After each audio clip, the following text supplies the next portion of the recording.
Well, hello, and welcome to the 14th episode of Restoring the Republic. It is a crazy week in D.C., crazy time in D.C., to be honest with you. The Democrats are imploding. Biden's lost in the White House. And, of course, we have the Republican convention coming up next week.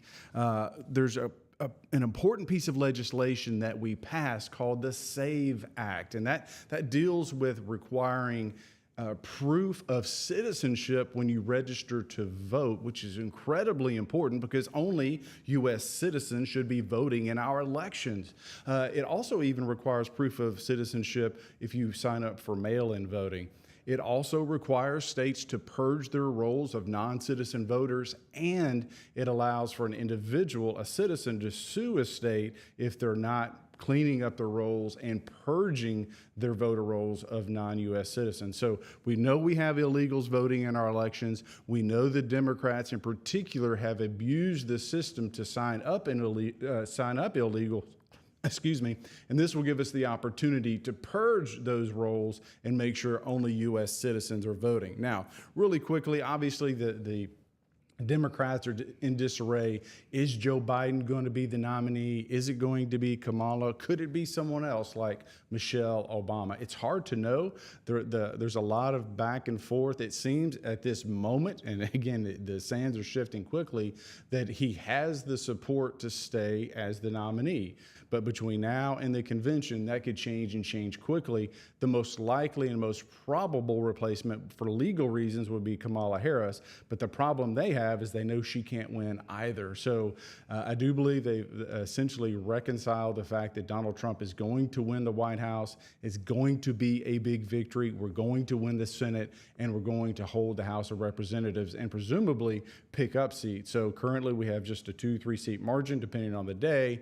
That could be as many as 12. It'll probably settle in somewhere in between 6 to 8 seat majority. And I think because of the redistricting and the census that you've seen across the country, that it'll remain tight for a number of years. So, but with that, there's a couple of pieces of legislation. We've got the Declaration of Energy Independence Act. This reduces the royalty rates that were increased during the Inflation Reduction Act. Now, I know that's nerdy and wonky, but what it does is it creates an incentive for these companies to go out there, drill more oil, to explore, to put money back into research and development, because we know the real way for us to continue to be the world's reserve currency, to be that financially independent leader of the free world, militarily speaking, to be the dominant predator in the world. That means we have votes coming up, is that we have to be energy independent. And that has a direct impact on our economy and our inflation and commodity prices and all that stuff that goes into the fact that it costs more to go to the grocery store today than it did under President Trump. It's roughly 30 to, in some cases, 50% more to buy groceries in America because of Joe Biden. The other piece of legislation that I'm introducing is something, it's a tough topic, but it's an important topic, and it's something that I've been pointing out and talking about ad nauseum. There's only 4 members of Congress that have a perfect score when it comes to protecting and securing our border. I'm one of them. I've been one of the 4 leaders that really have driven this issue. But I've got a piece of legislation that we're dropping today. It's called Protecting Women and Children Act. And what we've seen across this country is that illegals are violently attacking, raping women and children. And we've seen the whole host of young girls, 12, 13, 14 years old, who have been raped by illegals in New York, Virginia, Louisiana, and of course the rape and murder down in Texas. And this is becoming common and more common and more common. And so this is it's something that we've got to talk about and we've got to recognize. And so with that, what it would do is it would make it clear that if you are illegal and you are attacking our women and children, that you would be eligible for the death penalty, that it raises the price, the consequence of the crime, to the point that we're going to send a message that if we have to choose between a U.S. citizen and an illegal, we're going to choose the citizen. We're going to choose our wives, our daughters, our sisters, our mothers. It's a tough topic, but we have criminals who are systematically coming to this country.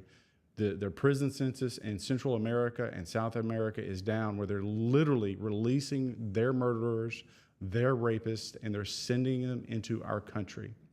That's got to stop, and we've got to punish those who come here and think that they can commit those crimes. And again, I know this is a tough topic, but we've got to start protecting our children from these illegals. And forgive me for being harsh.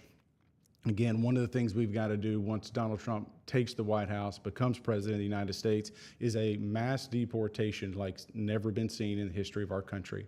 We have too many people here that are living on your tax dime, living on your money, instead of contributing to our society. It's our country.